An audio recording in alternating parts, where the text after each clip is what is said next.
नमस्कार, मी मानसशास्त्रज्ञ यज्ञेश. तुमचं मूल तुमचं ऐकत नाही की तुम्ही चुकीचं बोलताय. उत्तर कदाचित तुम्हाला आवडणार नाही.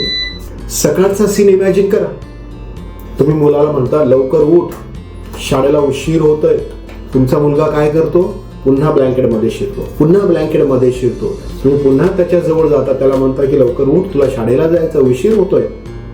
तुम्हाला असं वाटतंय की तुम्ही पुन्हा त्याला सांगताय, परंतु तो ऐकत नाही. खरंच तो ऐकत नाही. तुम्ही जे बोलताय ते त्याच्या मेंदूपर्यंत पोहोचतच नाही. त्याच्या कानापर्यंत पोहोचतं, परंतु ते इन्स्ट्रक्शन्स तो घेत नाही. असं का होतं? आता दुसरं सीन इमॅजिन करा. तुम्ही बसला आहात, तुमच्या समोर तुमचा मुलगा मोबाईल बघतोय. तुम्ही त्याला वारंवार म्हणता की मोबाईल बंद कर आणि अभ्यास कर. परंतु तो तुमचं ऐकत नाही. तो पुन्हा मोबाईलवर जातो, पुन्हा तो स्क्रॉल करायला चालू करतो. तुम्ही एक वेळा म्हणता त्याला मोबाईल ठेव, अभ्यास कर, नाही ऐकत.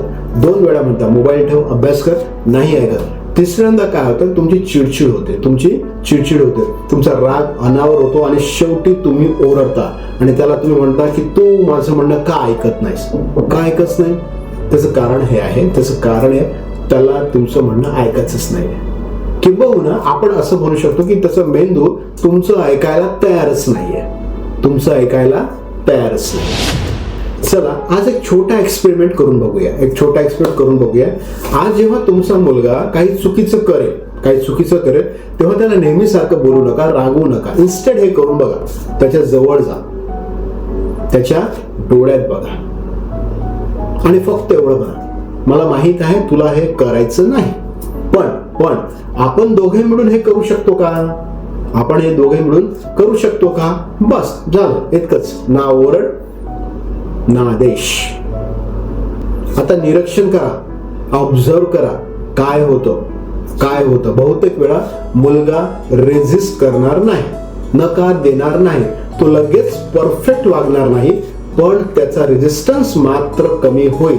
काय कारण आहे? कारण तुम्ही त्याच्याशी फाईट नाही करत आहात, भांडत नाही आहात, तुम्ही त्याच्या सोबत आहात. चला, आता मजेशीर पार्ट म्हणजे सायकोलॉजीचा. सायकोलॉजिकली याला कसं डिकोड करू? सिंपल सायकोलॉजी आहे. मुलं इन्स्ट्रक्शन्स मुळात ऐकत नाही, ते इमोशनला रिस्पॉन्ड करतात. प्रॉब्लेम बिहेवियर मध्ये नाहीये किंवा नसतो, तो पॅटर्न मध्ये असतो. जेव्हा तुम्ही आदेश देता त्यांचा ब्रेन डिफेन्सिव्ह मोड मध्ये जातो आणि जेव्हा तुम्ही कनेक्ट करता तो कोऑपरेटिव्ह मोड मध्ये येतो. धोक्याची घंटा. आणि हा जर पॅटर्न आत्ताच बदलला नाही तर पुढे जाऊन तुमचं मूल तुम्हाला फक्त इग्नोर करणार नाही, सांगून ठेवतो. ते इमोशनली तुमच्यापासून दूर जाईल, डिस्कनेक्ट होईल. कदाचित तुम्ही चुकीचे नाही आहात, 100% तुम्ही चुकीचे नाही आहात. तुम्ही तुमच्या परीने जे काही करताय ते बेस्ट करताय, 100% करताय. पण तुमचा अप्रोच, तुमचा मार्ग तुमच्या मुलाच्या मेंदूसाठी काम करत नाही. आजपासून फक्त एक रूल ट्राय करा. मी सांगतो म्हणून. No orders only connections. प्रत्येक इन्स्ट्रक्शन देण्याआधी एक कनेक्शन लाईन बोला. जसे उदाहरणार्थ, मला माहित आहे हा विषय तुला कठीण वाटतो. करेक्ट, हा विषय तुला कठीण वाटतो, पण आपण ट्राय करूया.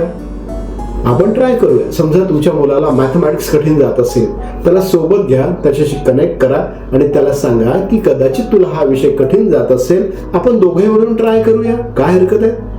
करेक्ट करा.